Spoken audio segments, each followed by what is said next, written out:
ডিম আলুর এভাবে পাতলা ঝোল করলে কিন্তু খুবই মজা লাগে। তো আসসালামু আলাইকুম, কেমন আছেন সবাই? আশা করি ভালো আছেন। তো নতুন একটা রান্না নিয়ে চলে আসছি। তো আজকে রান্না করব হচ্ছে আলু সিদ্ধ করে আর হচ্ছে ডিম দিয়ে পাতলা ঝোল করব।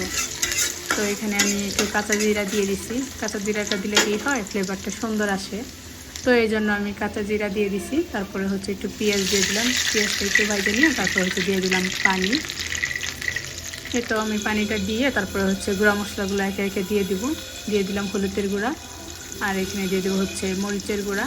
মরিচের গুঁড়াটা একটু বেশি করে দিছি কারণ ঝাল খেতে ভালো লাগে। তারপরে হচ্ছে দিয়ে দিলাম লবণ, তারপরে দিয়ে দেবো ধনিয়া গুঁড়া।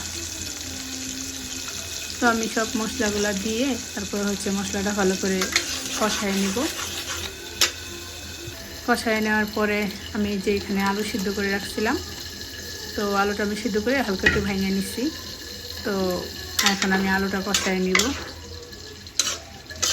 আলুটা কষায় নেওয়ার পরে হচ্ছে দিয়ে দিব আমি হালকা একটু ঝোল দেওয়ার পরে দিয়ে দেবো হচ্ছে ডিমটা।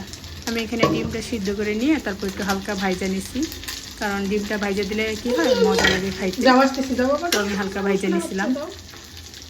এই তো এখন আরেকটু রান্না করে নেব। রান্না করে নেওয়ার পরে হচ্ছে আমার তরকারিটা হয়ে গেছে। এই দেখেন আমার তরকারিটা কী যে একটা সুন্দর হয়েছে, আর খাইতেও কিন্তু অনেক মজা হয়েছে।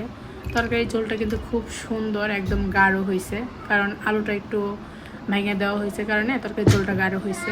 আর এরকম মাখা মাখা তরকারি কিন্তু খাইতে অনেক মজা। তো যারা যারা এখানে ডিম আলু তরকারি পছন্দ করেন এইভাবে রান্না করতে পারেন। এখানে আমি তেজপাতাও দিয়েছিলাম, কারণ তেজপাতার ফ্লেভারটা কিন্তু আরও সুন্দর। তো এখানে দেখা যায় যে এতটা খারাপ লাগে না, অনেক মজা লাগে। তারপরে এই যে আমার তরকারি কিন্তু হয়ে গেছে। তো আমার রান্নাটা কেমন হয়েছে অবশ্যই কমেন্ট করে জানাবেন। আর আমার ভিডিও যদি ভালো লেগে থাকে অবশ্যই সবাই আমার চ্যানেলটা সাবস্ক্রাইব করে দিবেন, লাইক করে দিবেন আমার ভিডিওটা দেখে। তো সবাই ভালো থাকবেন। আল্লাহ হাফেজ।